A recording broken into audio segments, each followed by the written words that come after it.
नमस्कार, मैं खुशी और आप देख रहे हैं क्रांति बुलेटिन। आइए नजर डालते हैं दिन भर की कुछ प्रमुख खबरों पर।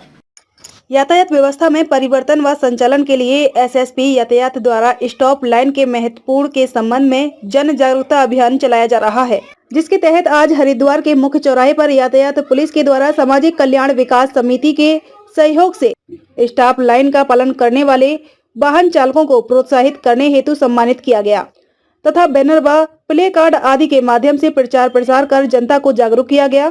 मनोज कत्याल एसपी ट्रैफिक ने बताया कि इस अभियान के अंतर्गत प्रत्येक दिवस स्टॉप लाइन का पालन करने वाले 200 वाहन चालकों को सम्मानित किया जाएगा व स्टॉप लाइन का पालन न करने वाले वाहन चालकों के विरुद्ध विधिक कार्रवाई की जाएगी।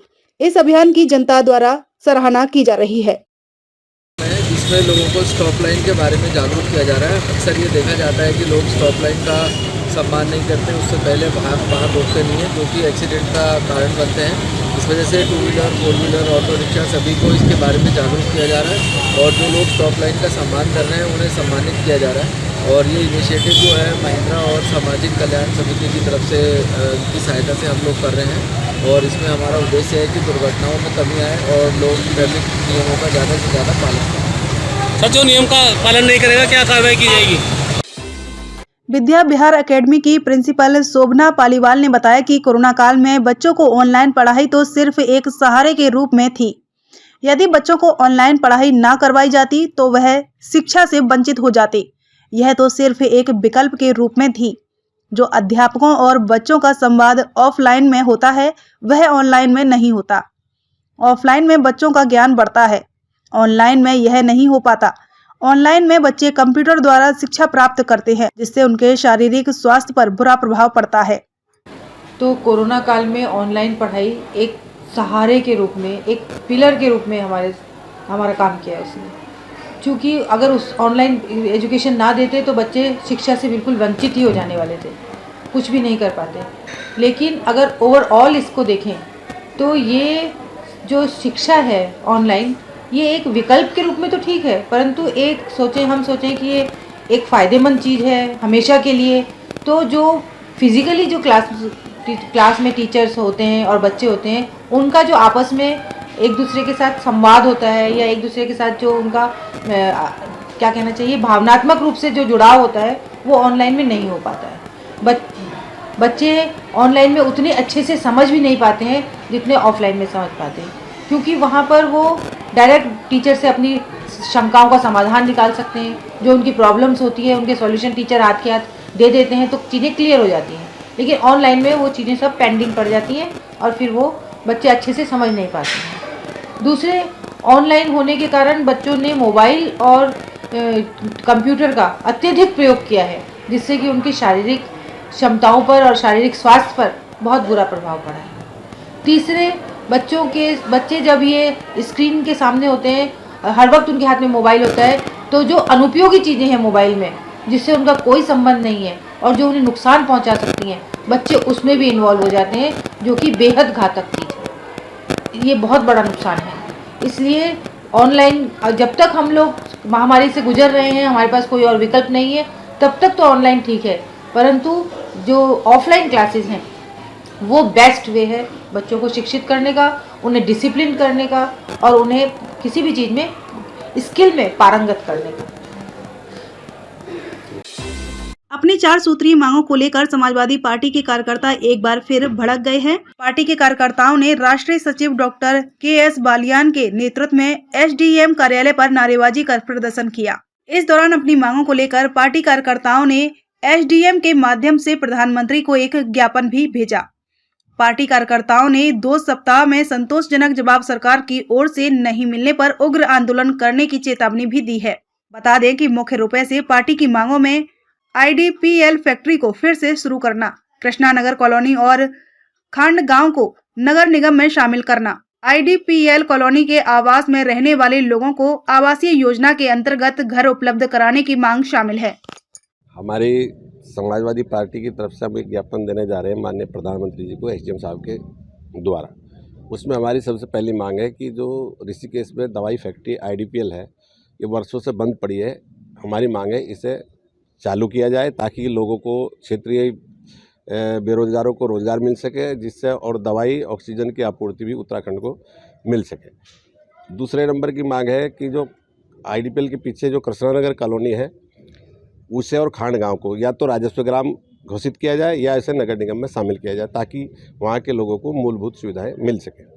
और उसके बाद में जो IDPL के आवासीय कॉलोनी में जो लोग रह रहे हैं, निवास कर रहे हैं, तो उन्हें यथावत रखा जाए या सरकार किसी भी आवासीय योजना के तहत उन्हें आवास उपलब्ध करावे। और चौथे नंबर पर हमारी मांग है कि उत्तराखंड के अंदर लगभग 550 मलिन बस्तियां हैं जो अनियमितता का दंश झेल रही है, उन्हें सरकार विनियमितीकरण करे, जिससे उन्हें मालिकाना हक मिल सके और वो भी मूलभूत सुविधाओं के पात्र हो सके। ये क्या रहे हैं आप? अभी हम माननीय प्रधानमंत्री जी को SDM साहब के द्वारा। अच्छा, अगर आपकी मांग पर ध्यान नहीं दिया जाता क्या अग्रिम एक्शन होगा आपका? हम 2 सप्ताह का नोटिस इसमें दे रहे हैं। 2 सप्ताह के बाद में हम सड़कों पर उतरेंगे, जबरदस्त धरने प्रदर्शन करेंगे और इस मुद्दे को हम संसद में भी उठवाएंगे। हरिद्वार में आने से व्यापारियों के चेहरे पर खुशी की लहर नजर आ रही है। आपको बताते चलें कि शिवरात्रि को लेकर हरिद्वार हर की पौड़ी से गंगा जल लेकर शिव भक्त अपने अपने क्षेत्रों में बने शिवालय पर कावड़ के माध्यम से जल अर्पित करते हैं, जिसके चलते हर वर्ष कावड़ का मेला आयोजित किया जाता है। पिछले 2 साल से कोविड संक्रमण के कारण यह मेला स्थगित किया जाता आ रहा है, लेकिन इस बार कोविड संक्रमण के आंकड़ों में तेजी से आई कमी के कारण इस बार कावड़ मेले पर रोक नहीं लगाई गई है। इसके चलते हरिद्वार में शिव भक्तों का आगमन तेजी से हो रहा है, जिसको देखते हुए हरिद्वार के व्यापारियों के चेहरे भी खिल उठे हैं, क्योंकि उन्हें एक लंबे अंतराल के बाद व्यापार में अपार संभावनाएं दिखाई दे रही हैं। देश भर से शिव भक्त हरिद्वार हर की पौड़ी पर कावड़ यात्रा के लिए पहुंच रहे हैं। यहां से यह शिव भक्त गंगाजल लेकर अपनी कावड़ के साथ अपने अपने क्षेत्रों में बने शिवालय की ओर प्रस्थान करते हैं। हरिद्वार के बाजार में भगवा रंग में रंगे इन कावड़ यात्रियों से बाजार में रौनक बढ़ती दिख रही है। पहले से काफी अच्छा चलेगा, क्योंकि सरकार ने कोविड नियमों में भी काफी ढील दी है और इलेक्शन भी धीरे धीरे खत्म हो रहे हैं। इससे निश्चित रूप से हरिद्वार में जो व्यापार में बहुत अच्छी उन्नति होगी। कोविड की जो तीसरी लहर है वो तो पूरे देश में प्राय समाप्ति की ओर है, और इससे जो है हरिद्वार के बिजनेस में भी, क्योंकि ये पूरे हिंदुस्तान ही नहीं पूरे वर्ल्ड से जुड़ा हुआ है, तो जितने पर्यटक हैं वो निश्चित रूप से उनमें बढ़ोतरी होगी। ऋषिकेश के त्रिवेणी घाट चौक से लेकर कोयल घाटी तक सड़क चौड़ीकरण के लिए पेड़ तो शिफ्ट कर दिए गए, मगर जिन स्थानों से पेड़ शिफ्ट किए गए हैं उन स्थानों पर पेड़ों की टहनियां और मिट्टी लोगों के लिए दुर्घटना का सबब बनते जा रहे हैं। बीते 3 दिनों में करीब 1 दर्जन से अधिक 2 पहिया वाहन चालक पेड़ों की टहनी और मिट्टी पर स्लिप होकर अस्पताल पहुंच चुके हैं। मामले में कुछ जागरूक नागरिकों ने कार्यदायी संस्था से संपर्क कर मामला संज्ञान में लाने की कोशिश की, मगर संस्था ने इस ओर कोई ध्यान नहीं दिया, जिससे नाराज होकर स्थानीय निवासी सुनील कश्यप ने ऋषिकेश कोतवाली पुलिस को शिकायत देकर संस्था के खिलाफ लापरवाही बरतने के मामले में कानूनी कार्रवाई करने की मांग की है। शिकायत की एक कॉपी जिलाधिकारी देहरादून को भी भेजी गई है।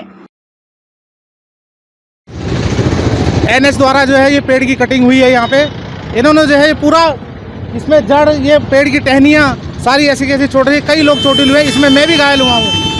और कल मेरे सामने, कल भी मैं गुजरा था, कल भी एक बुजुर्ग और एक लड़का गिरा है, उसका भी पूरा घुटना टूट गया है। यहाँ पे मैंने इनसे फ़ोन पे वार्ता की, लेकिन ये फ़ोन उठा के भी राजी नहीं है, कोई सुनने को राजी नहीं है।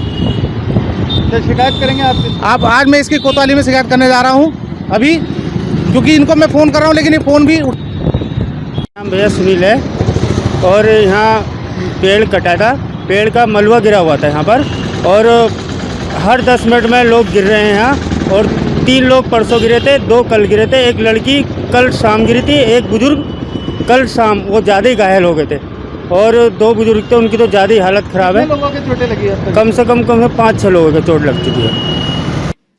अब तक के लिए बस इतना ही। मिलते हैं फिर ऐसी ही बड़ी खबरों के साथ। तब तक के लिए नमस्कार और देखते रहिए क्रांति बुलेटिन।